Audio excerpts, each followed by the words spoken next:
Kviečiu pradžioje atrasti patogią sėdimąją poziciją ir savo dėmesį paskirti kvėpavimui.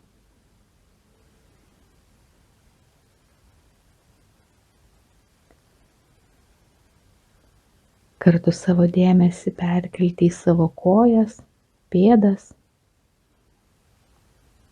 Taip pat pajausti savo nugarą, sėdmenis ar kitas kūno vietas, kurios šiuo metu liečiasi su pagrindu, ant kurio sėdite.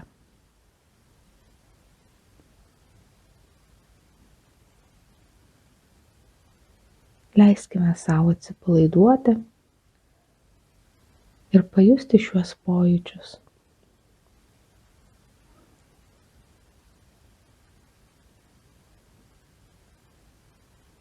Pajusti pojūtį, kuris atsiranda, kai leidžiame savo šiek tiek atsipalaiduoti, nurimti ir tiesiog visam kūnui atsiremti į pagrindą. Ir kartu su tuo galime keletą kartų giliai įkvėpti ir iškvėpti. Ir jeigu šiuo metu jaučiate nerimą, šis dėmesys kvėpavimui iš tiesų gali labai pasitarnauti. Giliai įkvėpkime ir iškvėpkime.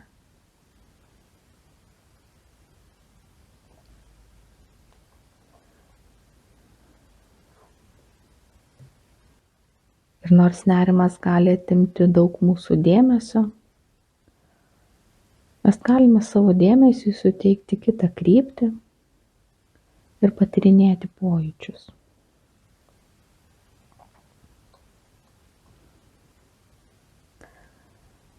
Jeigu buvome užsimerkę, galime atsimerkti ir apsidairyti aplink mus supančią aplinką.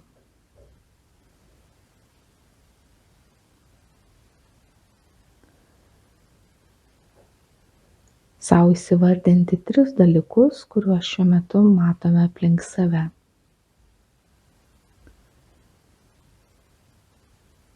Tai gali būti kažkas malonaus, ką mums malonu stebėti. Galbūt tai gėlės ar paveikslas. Ir pabandykime savo galvoje, o galbūt ir balsu apibūdinti šiuos daiktus. Spalvas, formas, galbūt tam tikras funkcijas.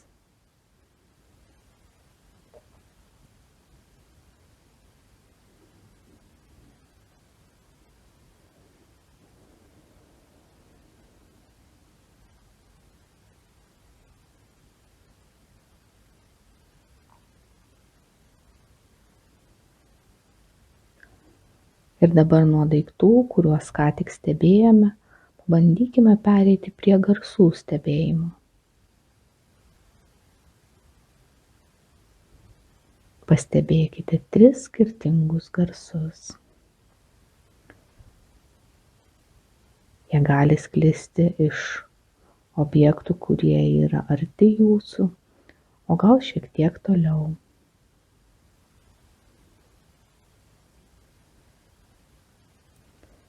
Ir vėlgi pabandykite šiuos garsus apibūdinti savo. Pastebėkite vibraciją, toną, kaip šie garsai kyla ir kaip pradingsta.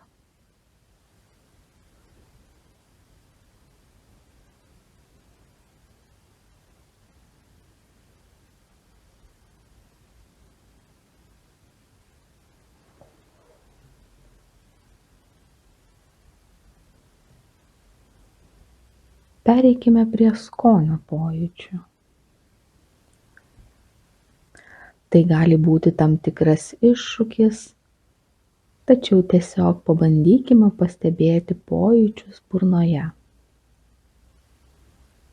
Galbūt kažką neseniai valgėme ar gėrėme. Galbūt tam tikri pojūčiai kyla pagalvojus apie kažkokį maistą. Tiesiog pastebėkite, ką reiškia jausti tam tikrą skonį burnoje.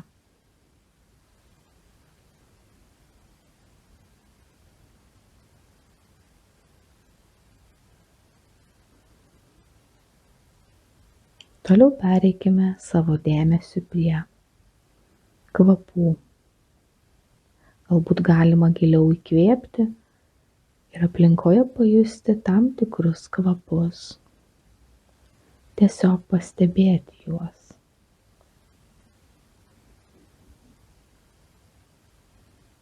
Ir galbūt net pastebėti skirtumą, kuris atsiranda tada, kai mes atkreipiame dėmesį į mūsų aplinkoje esančius kvapus.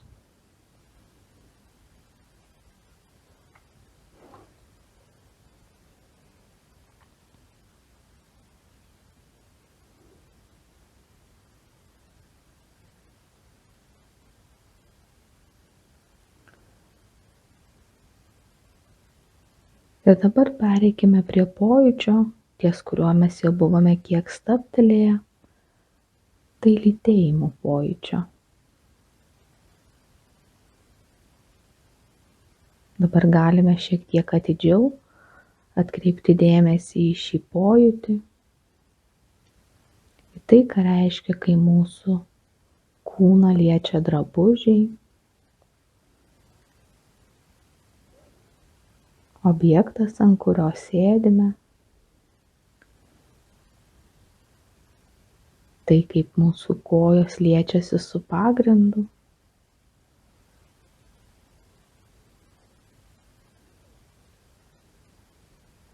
Galime atkreipti dėmesį į tai, ką reiškia, kai mūsų rankos liečiasi su tam tikromis kūno dalimis. Galbūt esame rankas pasidėję ant kelių.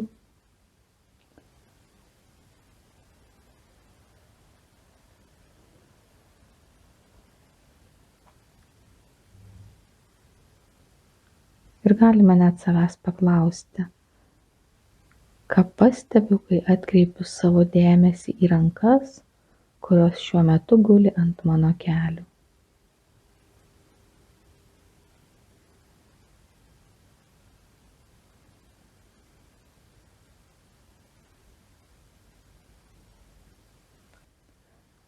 Galime net pabandyti pajusti savo odos temperatūrą ir stebėti visus kitus su oda ir lytėjimu susijusius pojūčius.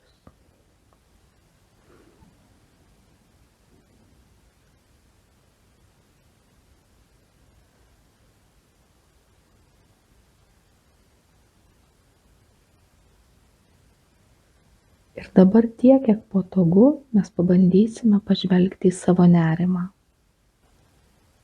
Jeigu dar reikia laiko, galime jį paskirti savo pojūčių pastebėjimui ir dėmesio perkelimui nuo vienų pojūčių prie kitų.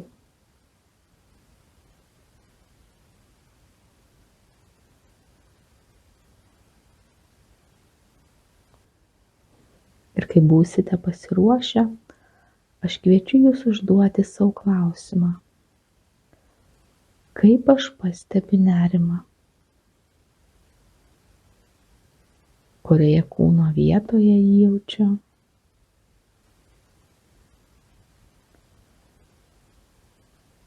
Galime tiesiog giliai įkvėpti ir savo kūną pastebėti nerimą. Pastebėti tai, kaip jį jaučiame.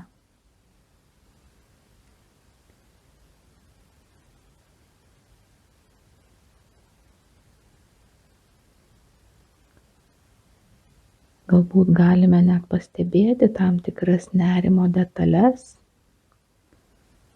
Tai yra tam tikrus pojūčius, kuriuos sukelia nerimas, mintis, emocijas,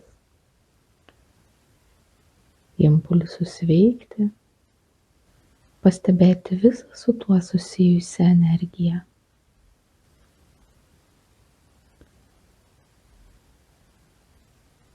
Galbūt nerimas mums sukelia pojūčius ir ketinimus kažką daryti, ar tiesiog jaučiame sužadinimą, sudirgimą.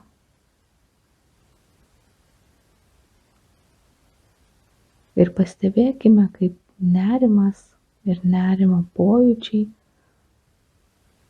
mus gali atitraukti nuo kitų pojūčių stebėjimo.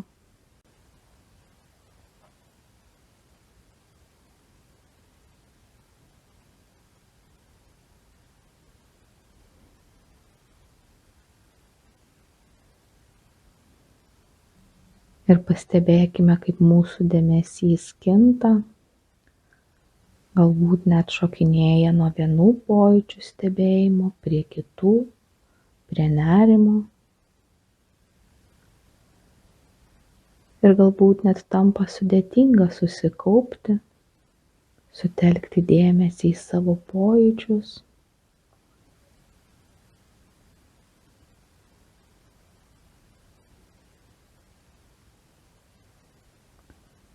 Ir jeigu nerimas mus stipriai užvaldo ir tampa sudėtinga atkreipti dėmesį į kitus pojūčius, tuo metu sau galime užduoti klausimą, o kas dar be nerimo? Ir pastebėti savo aplinką, pastebėti garsus, pajausti pagrindą, ant kurio stovime ar sėdime.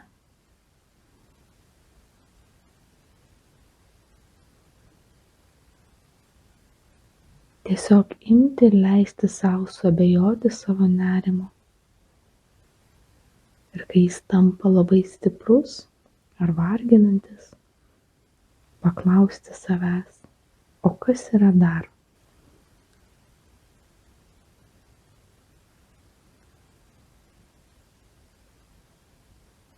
Taipogi galime savo nerimui, baimei, susirūpinimui ar kitam mums nemaloniam jausmui užduoti klausimą, ko tau dabar reikia? Ką tu bandai man pasakyti? Ką man šiuo metu siūlai?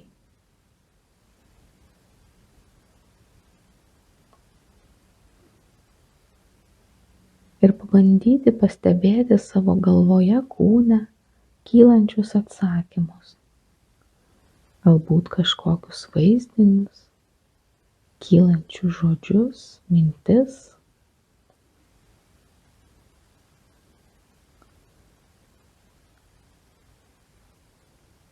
Ir savęs paklausti, o ko man dabar reikia?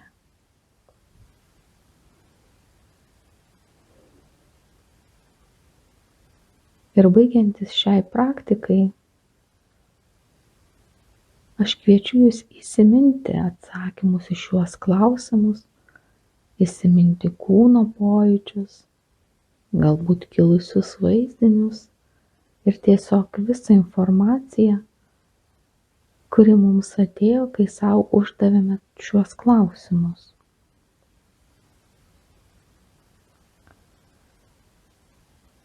Ir prisiminti, kad šitie atsakymai gali tapti mūsų naujais pasirinkimais.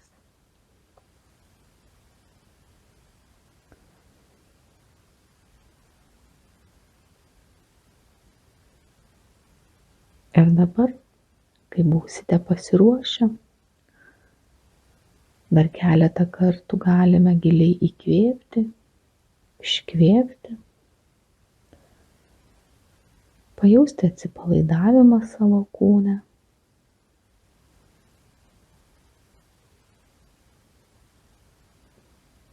Pajausti kitus pojūčius, žemę po kojomis, pagrindą, ant kurio sėdime.